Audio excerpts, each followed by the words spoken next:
A Dangerous Game. I'm Jason Horton. I'm Rebecca Lieb. And this is Ghost Town.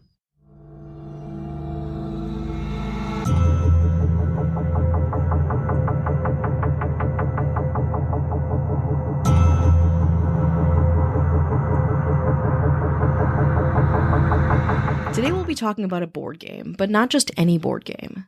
This particular game is called History's Most Infamous Board Games, which is a tall order, seeing as in researching this episode, I found a lot of horrifically racist board games inspired by the antebellum South.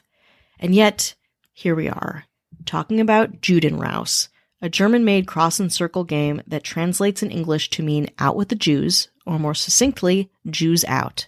Juden Raus is a cross and circle, like I said, style dice game. Think Trivial Pursuit or Sorry, where you go around in a circle, racing your opponents to different marks on the board. Distributed by Rudolf Fabricius, New Salza Spretzberg, and published by Gunther & Co. in Dresden in, drumroll, 1936, it was meant for children or as a party game for adults, advertised as, quote, entertaining, instructive, and solidly constructed. In the Juden Raus box is a pair of dice, a game board with an abstract walled town printed on it, and several angry-looking game piece figurines with brown hair and large pointed hats, meant, of course, to be your Jews. In a game that vaguely plays like Candyland, or a very bare-bones version of Monopoly, you'd take turns rolling the dice and moving your Jews around the board towards clear, quote, collection points outside of the game's city walls for prompt deportation to Palestine. Written on the game board, it says, quote, if you manage to see off 6 Jews, you've won a clear victory. Ben Barkow of the Holocaust Museum at the Werner Library recounts it being documented as a, quote, considerable commercial success, with possibly 1 million copies of it being sold, but that might just be what the advertising material said, especially because the game was condemned by the Third Reich, and in fact had no Nazi insignias anywhere on the box, materials, or board.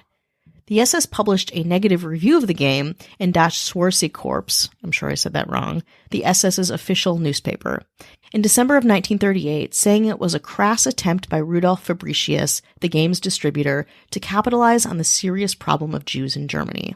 Quote, the political slogan, Jews Out, is exploited here as a bestseller for all toy shops and trivialized to an amusing pastime for little children.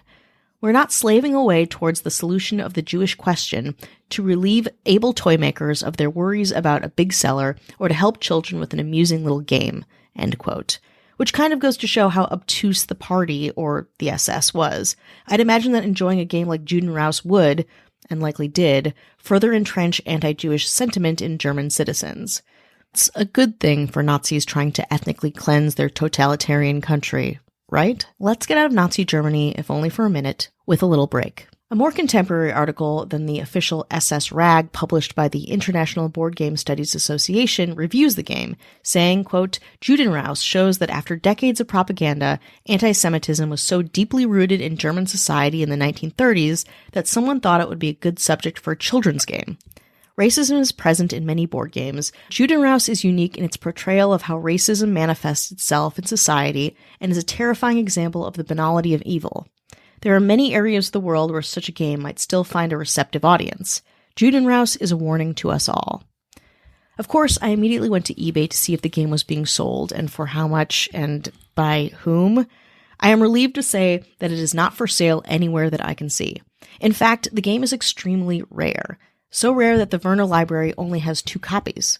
According to the website, quote, the library receives 6 to 8 requests per year, and many of these requests desire the game for long-term exhibitions.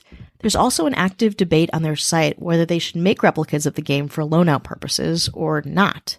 It's literally the most popular item in their whole Holocaust library, which would be a very strange thing to know if you were Gunther & Co. way back in 1936.